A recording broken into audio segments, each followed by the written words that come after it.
Hola amigos, ¿qué tal? Bienvenidos a esta nueva emisión de Diálogo de CGD en Español. Un saludo cordial desde Beijing. Soy Zayabin.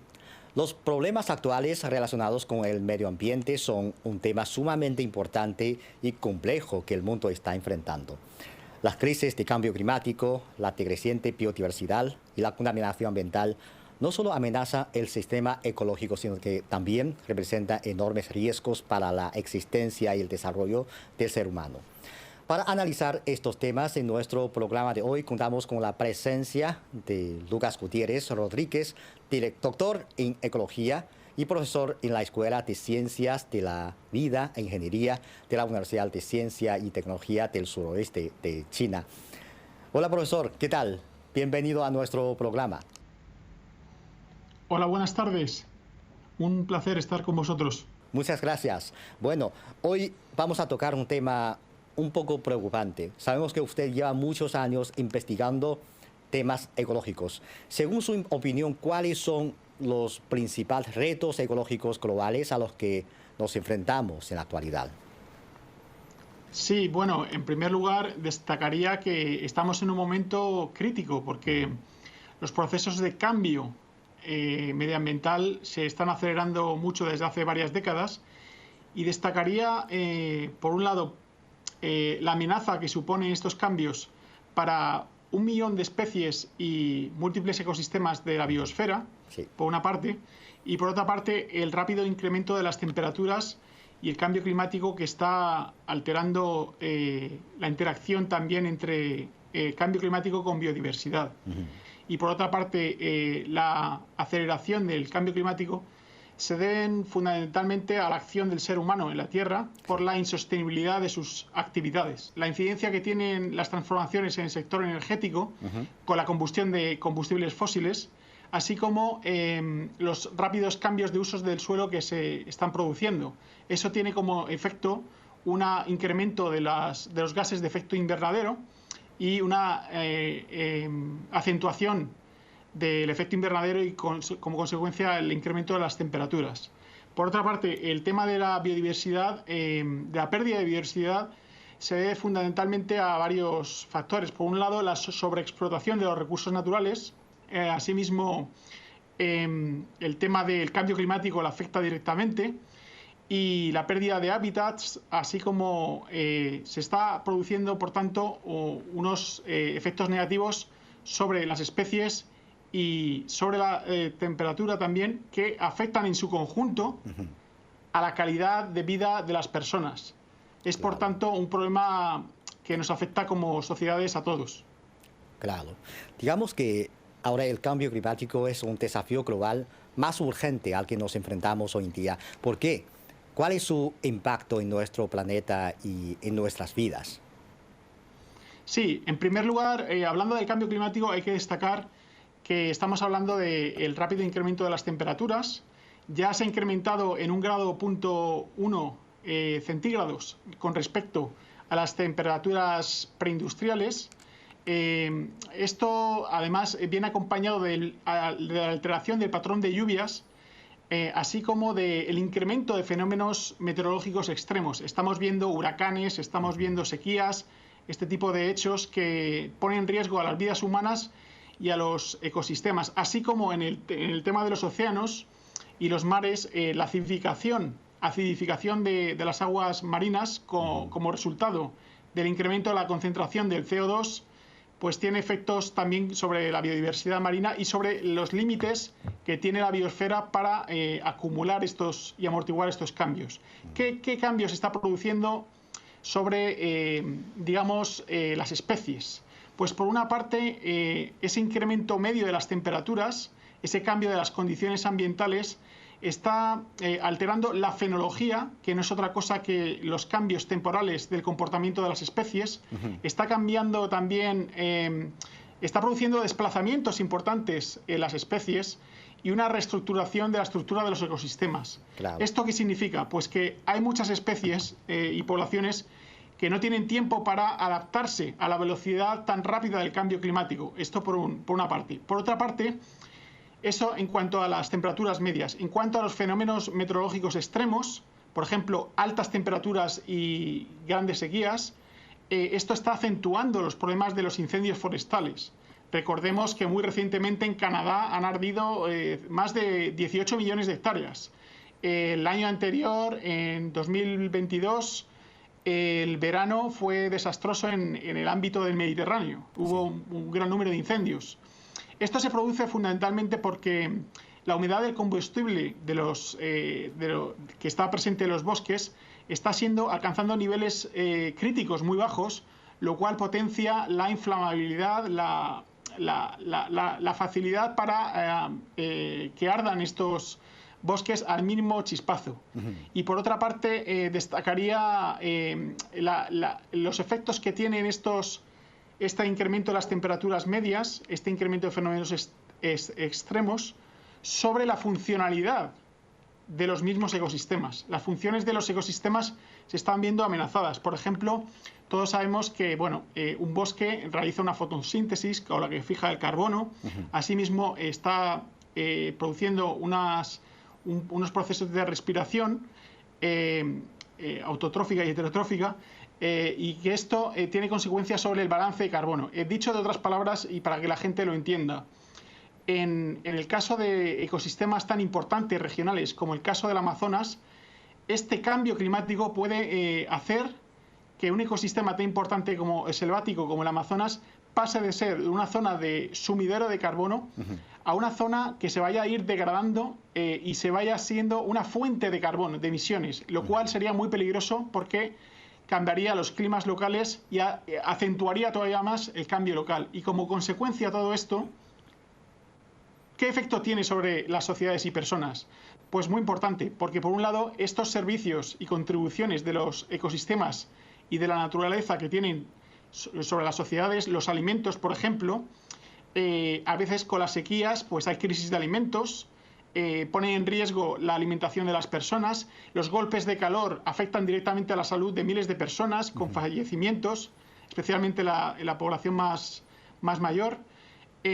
Afecta a la economía en su conjunto y afecta también, por ejemplo, al surgimiento de plagas, de enfermedades. Por ejemplo, en los bosques se ha visto como en Estados Unidos se ha producido plagas de insectos que ha arrasado bosques enteros. Y todos estos efectos ecológicos, por supuesto, tienen efectos sobre las sociedades que además, por otra parte, son efectos que desgraciadamente son desiguales, porque afecta de una forma más fuerte a las personas que son más vulnerables y más pobres. Claro, claro. Un enorme impacto este cambio climático a la vida de la gente, del ser humano. Usted acaba de mencionar también el impacto del cambio climático a las especies, a la biodiversidad, claro. Es también un importante reto ecológico al que nos enfrentamos. Entonces, una pregunta sencilla: ¿cuál es la importancia de proteger la biodiversidad para el ser humano y para el planeta? Pues es fundamental, porque la biodiversidad, la variedad de formas biológicas que están presentes en la vida, en la biosfera, nos proporciona en primer lugar beneficios directos, como son los alimentos, las fibras, la madera, las medicinas, que son muy importantes también. Por otra parte, la biodiversidad son formas de vida que permite el engrasamiento, el funcionamiento de los ecosistemas, y esto hace que se regule los climas locales, regionales, se permita un ciclo de carbono, por ejemplo, que los ecosistemas fijan cerca de 1/3 de las emisiones globales de efecto invernadero, y el correcto funcionamiento de los ecosistemas. Por ejemplo, también el ciclo hidrológico, el control de la erosión, la productividad de la agricultura.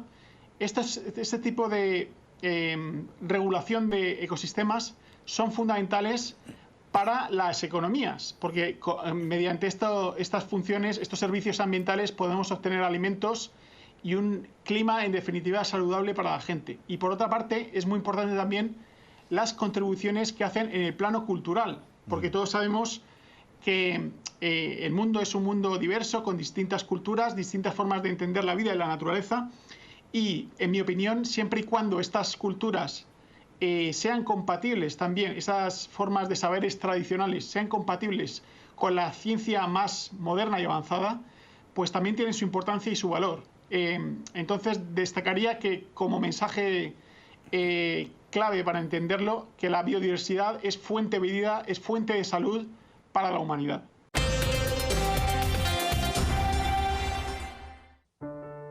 La naturaleza es la condición básica para la supervivencia y el desarrollo de los seres humanos. Respetar la naturaleza, conformarse a la naturaleza y protegerla son los requisitos inherentes a la construcción integral de un país socialista moderno. Desde el 18º Congreso Nacional del Partido Comunista de China, el trabajo de protección y restauración ecológica de China ha alcanzado logros históricos y la estabilidad del ecosistema se ha mejorado continuamente, sentando una base verde sólida para la construcción de una hermosa China.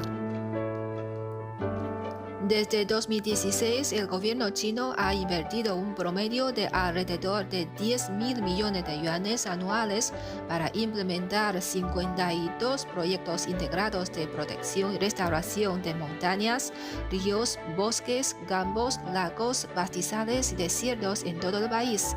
Se estima que de 2021 a 2030 la inversión total superará los 250.000 millones de yuanes, lo que devolverá la vida a 10 millones de hectáreas de tierra. En los últimos años, China ha seguido promoviendo el reverdecimiento territorial de alta calidad, aumentando su cobertura forestal del 21,63% al 24,02% y sus existencias forestales de 15.137 millones de metros cúbicos a 19.493 millones de metros cúbicos. Gracias al reverdecimiento territorial a gran escala, China ha aportado alrededor de una cuarta parte de la nueva superficie verde del mundo en los últimos 20 años y se ha convertido en el país con el mayor y más rápido crecimiento de recursos forestales del mundo. Tras muchos años de protección, la protección de la fauna salvaje en China también ha logrado resultados notables. El número de poblaciones salvajes de pandas gigantes y gibones de Hainan ha aumentado considerablemente y el de especies raras y amenazadas como el ibis crestado y la zika de Panchihua no ha dejado de crecer. Bueno, bienvenidos de regreso. Ahora continuamos hablando con el profesor Lucas Gutiérrez sobre el tema. Realmente en el campo de la conservación global de la naturaleza y la ecología, China está pasando de ser un mero participante y contribuyente en el pasado a convertirse en líder en muchos aspectos. Entonces, ¿cuáles son sus observaciones con respecto a esta transformación de este país asiático? Sí, destacaría en primer lugar que el cambio ha sido muy positivo. ¿En qué sentido? Por una parte, desde hace ya unos 20 años, más de 20 años, China está recuperando a un ritmo importante sus ecosistemas forestales, sus áreas forestales, lo cual lo ha hecho además mediante la implementación de dos programas forestales vanguardia a nivel mundial. Por una parte tenemos el programa de conservación, de protección de los bosques naturales, y por otra parte tenemos el programa que se ha conocido como el de recuperación de bosques en zonas de ladera. Pues bien, estos dos programas en su conjunto han recuperado en este tiempo más de la superficie de España. Se dice de temprano esto, de verdad. Esta mayor superficie de España se ha logrado con una fuerte inversión gubernamental del gobierno de China, que apoya además a sus comunidades rurales en la base, para proporcionarles una compensación económica para que de esta forma puedan efectuar esa reforestación. Por otra parte, vengo viniendo a China desde hace ya bastante tiempo. La primera vez que vine, recuerdo, fue en octubre de 2004. En aquel entonces, China ya tenía un alto nivel, un desarrollo económico y social bastante fuerte y se prestaba importancia, una mayor importancia a la protección del medio ambiente. Se estaba ya avistando lo que ha sucedido después. Sí. Pues bien, 20 años después, casi 20 años después, estamos viendo como China está liderando, por ejemplo, temas tan importantes como es la inversión de energías renovables, el sector del vehículo eléctrico, la conservación de los bosques, la planificación territorial, zonificación y zonificación de la biodiversidad. Asimismo, también tiene unas importantes medidas en el campo de la protección frente a los desiertos. China ha conseguido frenar el avance de la desertificación. Y todo esto, además, lo ha hecho compatibilizándose de forma compatible con una acción diplomática fuerte en el ámbito internacional. Por ejemplo, China muy recientemente ha organizado en la provincia de Yunnan, en Kunming, la conferencia del Convenio de Diversidad Biológica, de Biodiversidad, en combinación con Montreal. China se adherió también al Acuerdo de París, y son medidas muy importantes que están teniendo efecto porque, por ejemplo, por poner un ejemplo muy concreto, en la conferencia de Kunming y de Montreal se llegó al acuerdo de conservar el 30% de los ecosistemas terrestres y de la Tierra para 2030. Pues bien, China en estos momentos ya protege en su superficie más del 25% de sus ecosistemas terrestres en China, y lo hace mediante la aplicación de unas medidas tan importantes como son las líneas rojas de conservación ecológica. Entonces yo creo que China está en estos momentos en la vanguardia de la protección medioambiental a nivel global. Sí, entiendo que usted a lo largo de estos últimos años se ha dedicado a la investigación y la gobernanza ecológica en China y ha visitado diversos lugares dentro del país. Entonces, ¿podría compartir con nosotros algunas de las historias que más le ha impactado durante sus viajes y sus investigaciones a lo largo de estos años? Bueno, tendría muchas que contar, la verdad, porque la verdad que visitando distintas zonas de China uno siempre aprende muchísimo y aprende de muy buenas experiencias que se están recogiendo en proyectos piloto, porque China funciona mucho con proyectos de experimentación piloto en distintas zonas. Destacaría fundamentalmente la región de Anji. Anji es una región que tiene un sector forestal importante. Es muy conocida por tener un bosque de bambú en toda China. La gente va allí a visitarlo. Y allí pude conocer de primera mano, en contacto con sus habitantes locales, el modo de vida de los campesinos, el modo de vida campesino que además estaba ya cambiando de forma muy rápida. Entonces, porque si bien antes dependía mucho de las cosechas del bambú, del arroz, de otros tipos del té, de otros tipos de productos de la tierra, ahora ya estaban incipientemente desarrollando el ecoturismo. Estaban dándole un valor distinto a la naturaleza. De alguna forma, esa protección de la naturaleza sirvió para catalizar esos nuevos valores de protección, sirvieron para estimular e impulsar el tremendo desarrollo ecoturístico que ha tenido la zona y que además se vio, ¿cómo decirlo?, cristalizado con aquella bella frase del presidente Xi Jinping, que en el verano de 2005 dijo: montañas verdes y aguas cristalinas son montañas de oro y de plata. Con lo cual, el mensaje es muy sencillo. La protección de la naturaleza está en la base de la riqueza del pueblo. Y esto es importante decirlo también por una cosa, porque las medidas de protección ambiental en China tienen una peculiaridad que conviene destacar. Se hace siempre poniendo a las personas en el centro. Se hace siempre pensando en cómo luchar contra la pobreza, por ejemplo, en zonas rurales.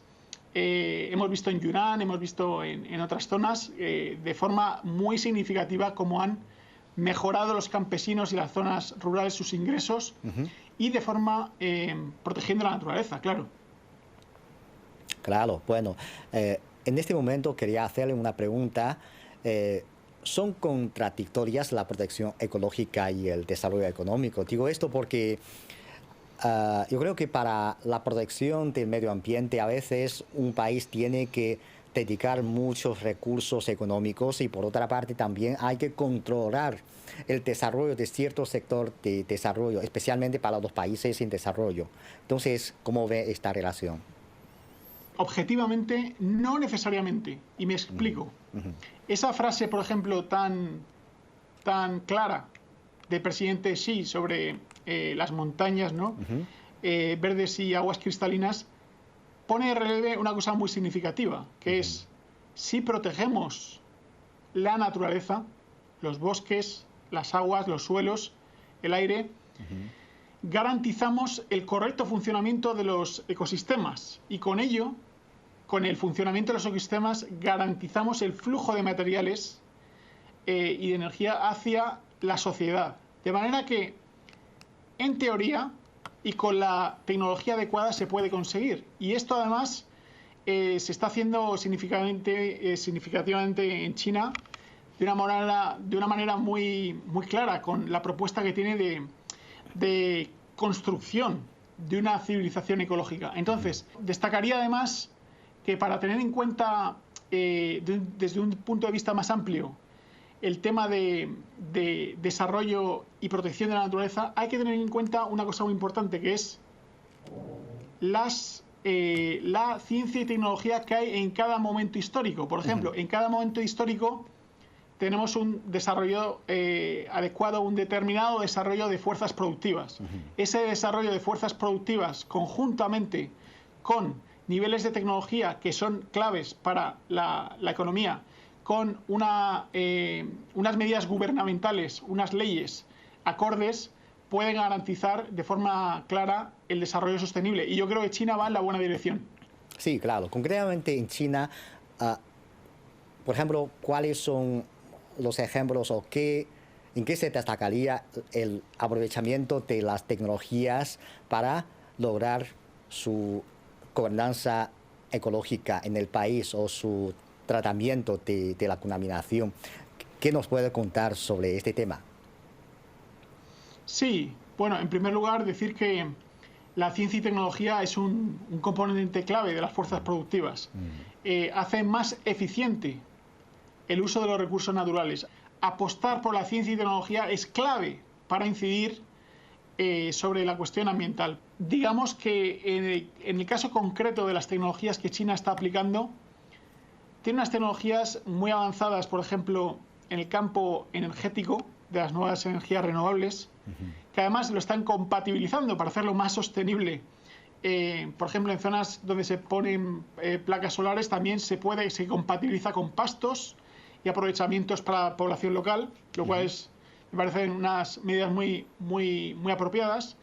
Está, como dije antes, impulsando el uso del coche eléctrico en las grandes ciudades, y ahora mismo en Beijing, he estado recientemente también, uno puede observar la clara mejoría que se ha producido en las grandes ciudades chinas, de contaminación del aire, que ahora mismo se ha resuelto en buena parte el tema de la contaminación, ha mejorado muchísimo, y además se está utilizando también las tecnologías, por ejemplo, para la planificación del territorio y la zonificación de la biodiversidad. Me refiero a los satélites, el uso de sistemas de información geográfica avanzada y cómo estas tecnologías también se usan, por ejemplo, en el caso para diseñar acciones que frenen la desertificación y mejorar los suelos, que permitan agarrar las especies, por ejemplo, de pastos de matorral, que permitan fijar el suelo y luchar contra la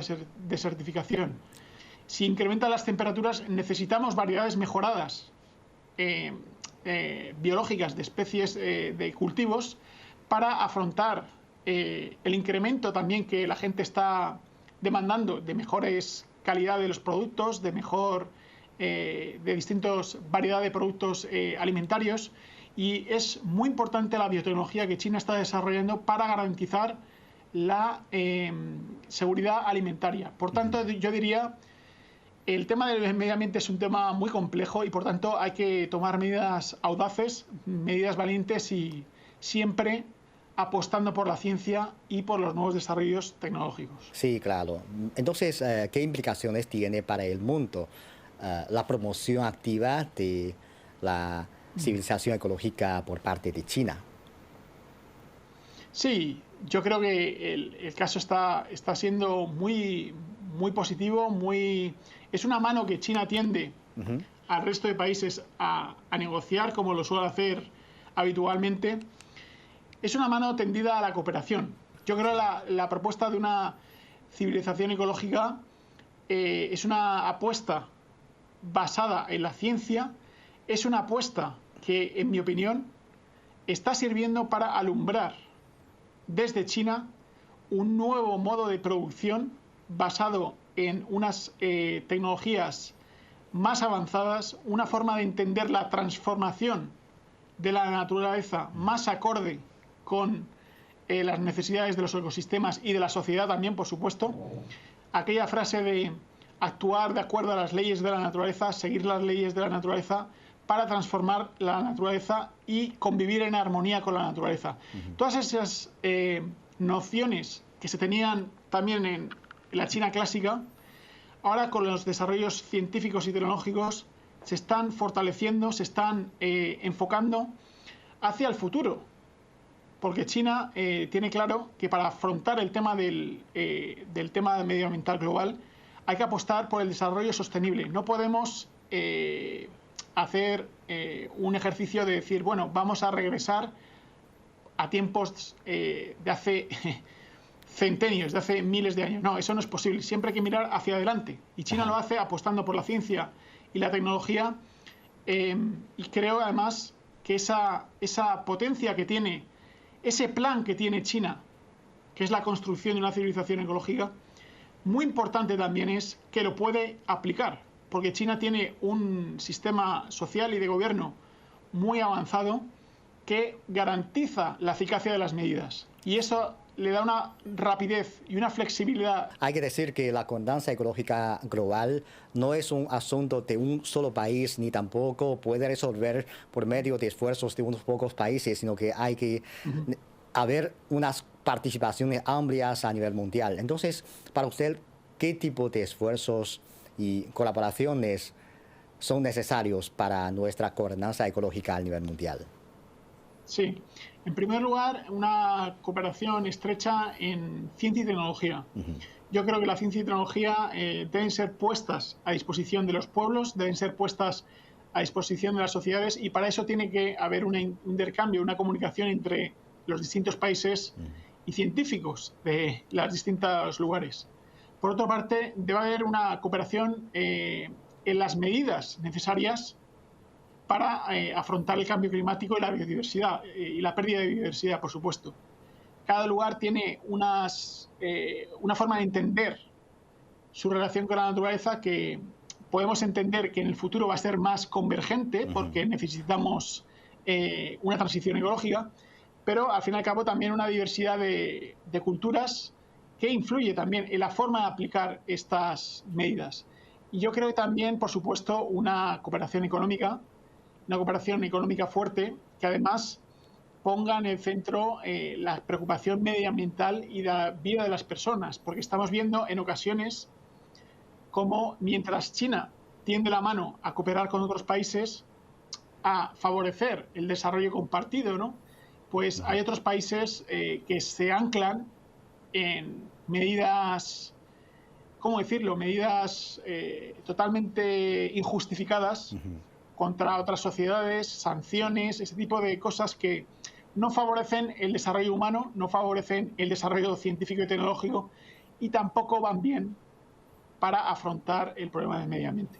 Claro, claro. Hay que decir que yo creo que no hay otro asunto más que refleja más claramente esta mentalidad de comunidad de futuro compartido que el tema de cambio climático, el tema de ecología. Entonces, tenemos que tener una mentalidad de cooperación para resolver este tema. Por supuesto, es fundamental. Claro. Muchas gracias, profesor. Muchas gracias por sus comentarios.